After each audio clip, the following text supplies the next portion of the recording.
Ninguno de los países que yo conozco en el mundo que le haya quitado al que tiene para darle al que no tiene, ha tenido éxito. O sea que las comparaciones hay que tener mucho cuidado cómo se hace. Yo lo que hice en esta última etapa fue decir lo que yo pensaba debía hacerse, empezando por los cambios de la Asamblea. Yo siento que yo cumplí con mi responsabilidad histórica, no tengo ningún deseo de ninguna manera de volver a correr en ninguna posición de ningún cargo. Bienvenidos a Quienique TV. Hoy tenemos un invitado muy especial. Se trata del expresidente de Panamá, Ernesto Pérez Valladares. Me acompaña Elizabeth Correa, nuestra directora de contenido. Muchas gracias, señor presidente, por haber aceptado esta entrevista. Para arrancar, quería preguntarle sobre qué hace un expresidente una vez se retira. ¿A qué se ha dedicado todos estos años? Bueno, habría que decir que como que al principio como que a bajar la presión, la compresión, a retomar las cosas que quedaron pendientes que uno no puede atender durante la presidencia, los temas personales, los negocios, y luego de poner todo en orden, pues a disfrutar la vida.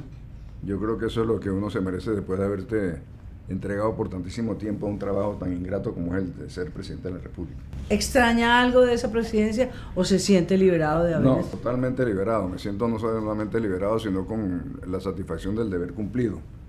Siento que yo cumplí con mi responsabilidad histórica en aquel momento y ahora también. Es decir, yo me siento en paz conmigo mismo, que creo que es lo más importante para un ser humano.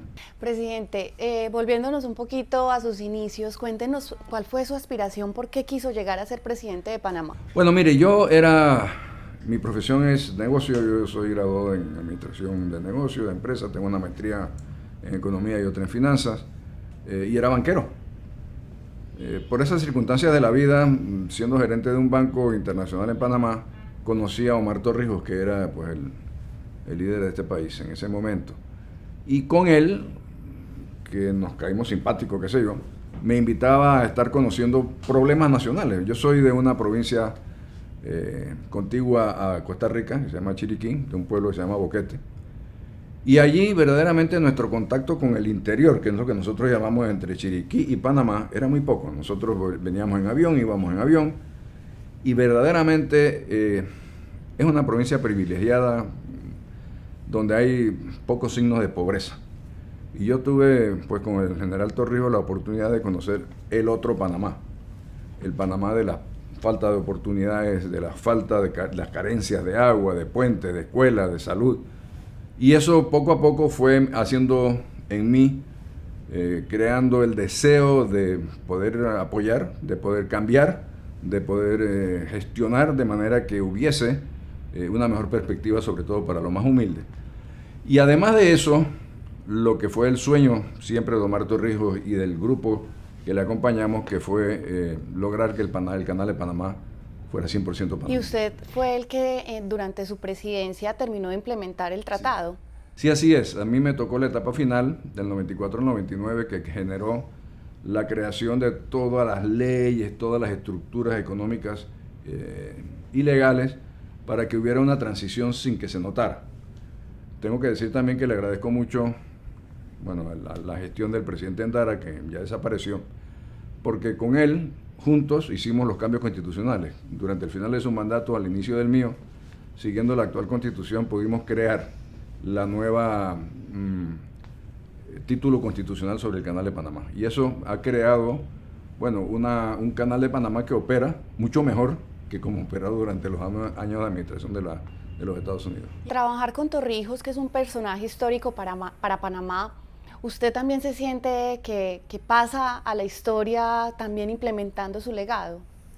Yo no me siento así. Yo siento que yo cumplí con lo que era mi compromiso conmigo mismo y con la responsabilidad histórica que me tocó cumplir. Pero más nada. O sea, yo me siento, como le decía a tu colega, en paz conmigo mismo, después de haber cumplido con lo que yo pensé que era mi responsabilidad histórica. Señor presidente, viéndolo y escuchándolo sobre el tema de la política y cómo ha transcurrido la vida en Panamá y pues el legado del canal, que realmente es algo, como dice Elizabeth, que se vuelve un tema histórico para Panamá, pero Panamá ha tenido una serie de dificultades. Usted es uno de los fundadores del PRD, los partidos se han ido atomizando, hay muchas dificultades políticas, hay un expresidente en la cárcel de otro partido, pero en la cárcel. ¿Qué cree que les ha pasado? ¿Por qué Panamá está teniendo tantos problemas desde el punto de vista de la mecánica política?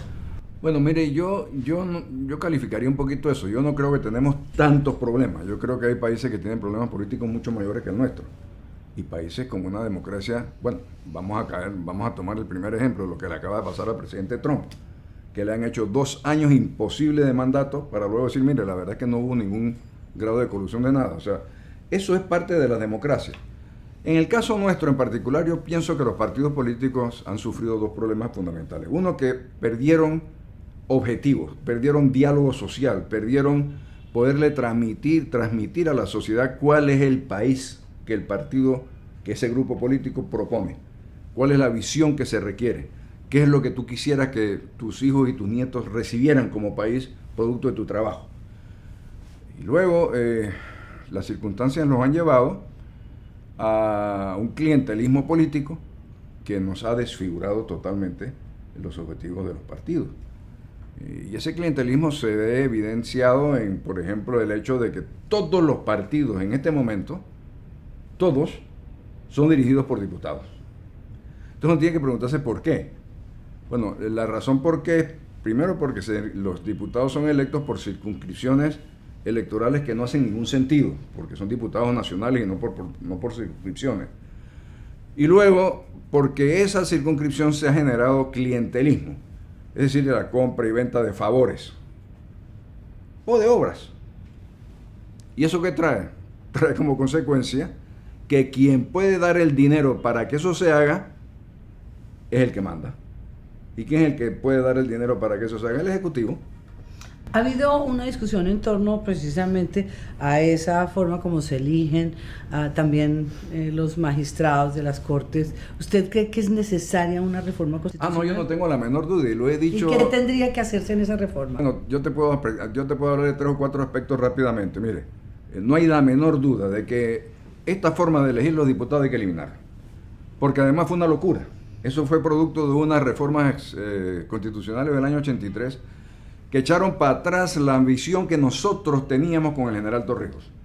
Aquella visión era ir poco a poco caminando hacia una asamblea independiente de diputados nacionales. Y se hicieron los primeros pasos. Luego Torrijos se muere y se inventa esto de los circuitos electorales que no hacen ningún sentido. Eso hay que eliminarlo. Usted tiene que crear una asamblea nacional de diputados o provinciales o nacionales, y mucho menos de lo que tenemos. Y luego usted tiene que darle valor, fortaleza a la Asamblea Nacional de Representantes de Corregimientos como los que deben solucionar los problemas de sus comunidades. O sea, dígame usted, ¿qué obligación tiene un diputado de estar chequeando de que la escuela de su corregimiento, uno de los 5 de su circunscripción, no tenga techo? Eso no es su problema, es el problema del representante de corregimiento. Así que esa es una reforma evidente. Conjuntamente con eso, no hace ningún sentido que a los diputados los juzguen los magistrados de la Corte y que los magistrados de la Corte los juzguen los diputados. No, señor, son ciudadanos por encima de cualquier cargo, son ciudadanos y en consecuencia la ley se debe aplicar por igual a todos los ciudadanos. No hace ningún sentido en la cultura política nuestra la forma de designar los magistrados de la Corte. ¿Por qué el presidente tiene que tener ese? No, no tiene por qué tenerlo. Déjele que cuando haya una vacante en la Corte puedan aspirar cualquiera de los miembros del órgano judicial y que sea un examen, como se hace en otros lados, y el que saca el mejor puntaje en ese examen, ese es, punto, se acabó. Eso le permite una movilidad a profesionales que tienen 20 y 30 años de estar haciendo justicia. Y luego usted tiene que crear los mecanismos de independencia de esa Corte. Asígnele un presupuesto fijo, un porcentaje del Producto Interno Bruto, un porcentaje del presupuesto nacional, lo que usted quiera, pero que no tenga que venir todos los años a mendigar presupuesto al Ejecutivo. Esas 2 reformas para mí son fundamentales. Y quizás la más importante es el tema de la educación. Yo creo que la reforma constitucional debe incluir la creación de un fondo especial usando los dineros del Canal de Panamá, parte de ellos, 30, 40, 50% de lo que nos da al Estado panameño, para inversión en calidad educativa. Si usted toma los números en Panamá y los compara con América Latina, el gasto por estudiante del Estado es uno de los más altos, si no el más alto de América Latina. Sin embargo, la calidad de lo que estamos recibiendo no es igual. Entonces, inversión social en educación usando los dineros del canal para lograr la educación de calidad que el país necesita. Y tiene que ser constitucional para que el próximo gobierno no se le ocurra decir, no, hombre, eso, la verdad es que vamos a dejar eso al lado. Tiene que ser una inversión sostenida por lo menos una generación. Perdón. Esa sería entonces, presidente, como la hoja de ruta que usted creería que debe tomar el que sea elegido presidente de Panamá, o le queda algún otro punto por fuera. Puntos por fuera quedan muchos, ¿no? Pero yo creo que si se concreta a los cambios constitucionales en ese sentido, haría una diferencia positiva para las próximas generaciones. Presidente, yo quiero cambiarle un poquito de tema. Al inicio de nuestra conversación usted nos hablaba sobre el tema de las redes sociales. ¿Usted cree que en Panamá, como en el resto del mundo, ha cambiado un poco la forma de hacer política debido a todo lo que se vive a través de Internet y de las redes? Sí, por supuesto que ha cambiado muchísimo. Le ha impreso una velocidad inaudita, no solamente al tema político, a todos los acontecimientos. Y ha creado una cultura diferente.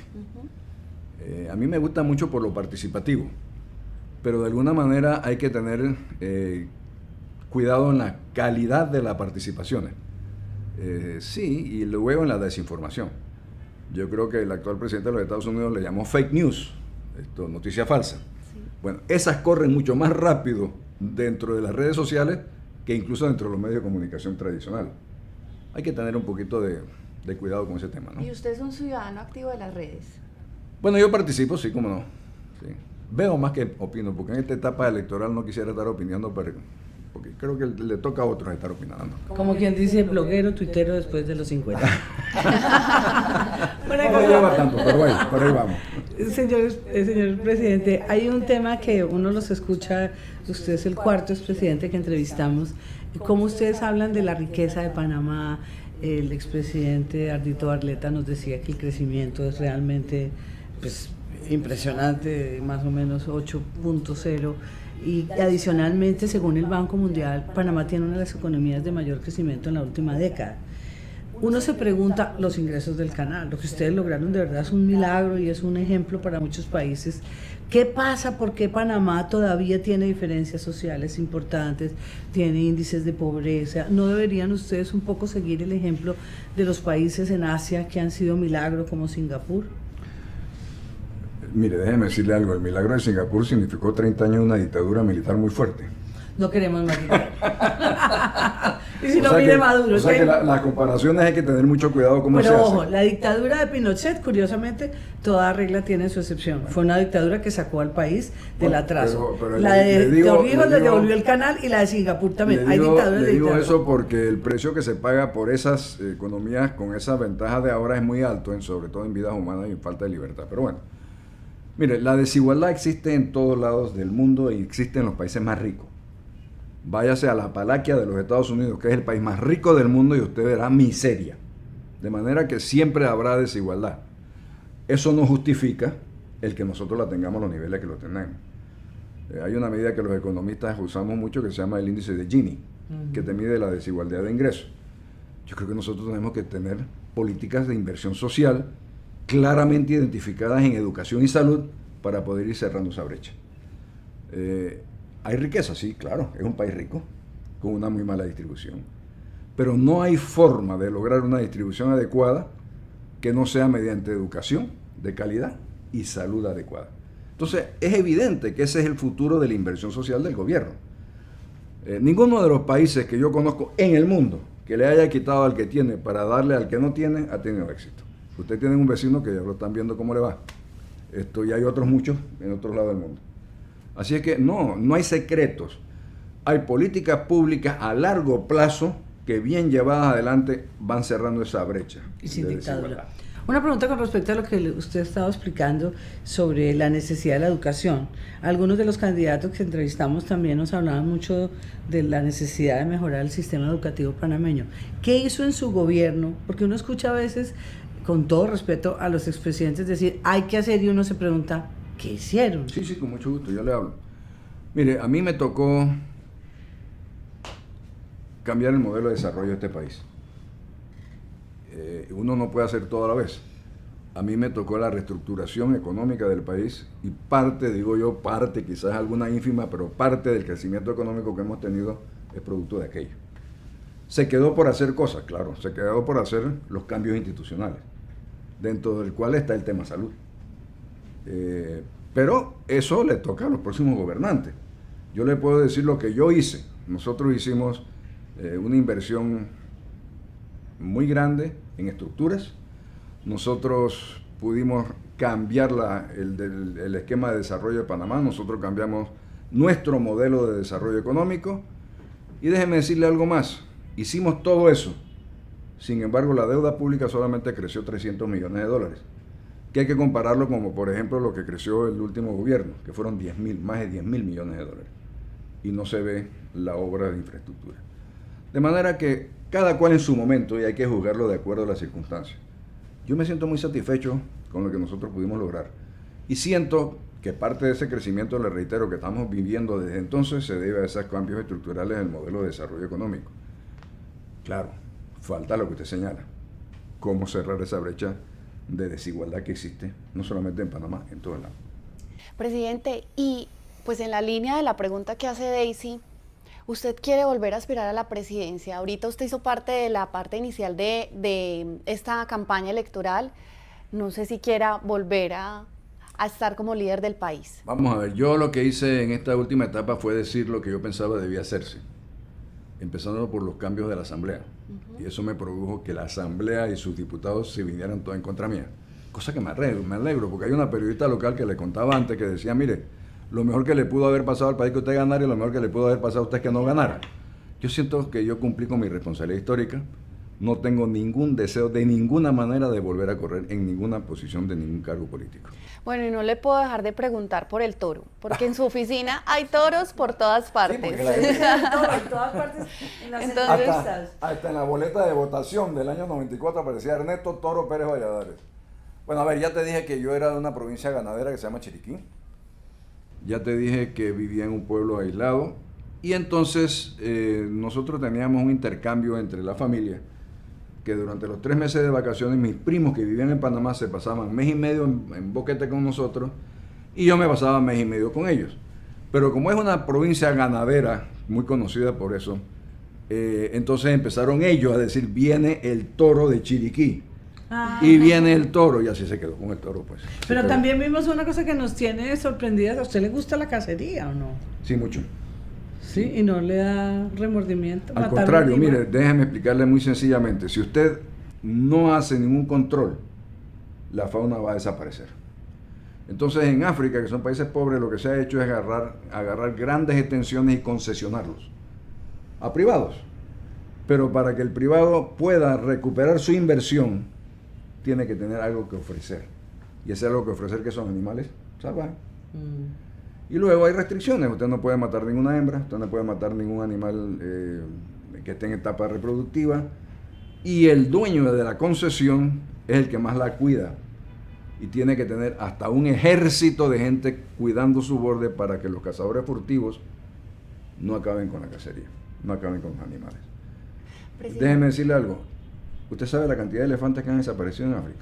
¿Esa foto es un elefante vivo? Sí, esa foto es un elefante vivo, pero digo vivo no, muerto hace muchos años. No, sí, pero ahí está vivo. Es que ahí tiene una foto ahí. Ninguna foto se sienta así. Sí, eso dijimos cuando la vimos. Pero ahora le mostramos a los televidentes. Déjeme preguntarle algo. ¿Usted sabe cuántos elefantes han perdido en los últimos años? No. Bueno, más del 70% de la población se ha perdido. ¿Sabe por qué? Porque hay países en Oriente que le pagan una fortuna por los dientes de los elefantes. Sí, por el marfil. Y los rinocerontes iguales. ¿Por qué? Porque hay países en Oriente que creen que es un afrodisíaco y pagan una fortuna por esos colmillos, por esos cuernos. Entonces, obviamente es un tema de control de lo que existe que no se puede y que cuesta muchísimo dinero. Y la única forma de poderlo hacer es con cazadores que paguen por ir a cazar en lugares donde están protegidos los animales. No. Presidente, para finalizar esta entrevista, yo quisiera que le hablara a la Cámara y le invitara a los ciudadanos panameños a ejercer un derecho al voto libre, claro, y que elijan el mejor destino para el país. Claro, muchas gracias. Afortunadamente estamos finalizando una campaña electoral. Yo creo que es la obligación de todos los panameños hacerse un examen de conciencia, olvidar las pasiones, no votar con el corazón, sino con el bolsillo y el estómago, porque al final del día, el próximo gobierno y las repercusiones que va a tener, la va a tener directamente en su bolsillo. De manera que, sin sentimentalismo, sin decir, ay, es que este no me gusta y aquella sí, voten por el mejor o la mejor. Bueno, señor presidente, de verdad, muchísimas gracias por habernos Mucho gusto. acompañado. Encantado. Y a los candidatos, escuchen la voz de la experiencia. No sabemos si lo hizo bien, si lo hizo mal, pero tiene toda la experiencia y ya pasó por ese camino. Entonces hay que escuchar la sabiduría que dan los años. De verdad, muchísimas gracias por habernos acompañado y a ustedes les pedimos que sigan esta serie de entrevistas con algunos de los expresidentes de Panamá. Síganos también en redes, Quienique Panamá, en Facebook, Twitter y en Instagram. Muchísimas gracias, y a Elizabeth Correa también, gracias por estar con nosotros en esta entrevista.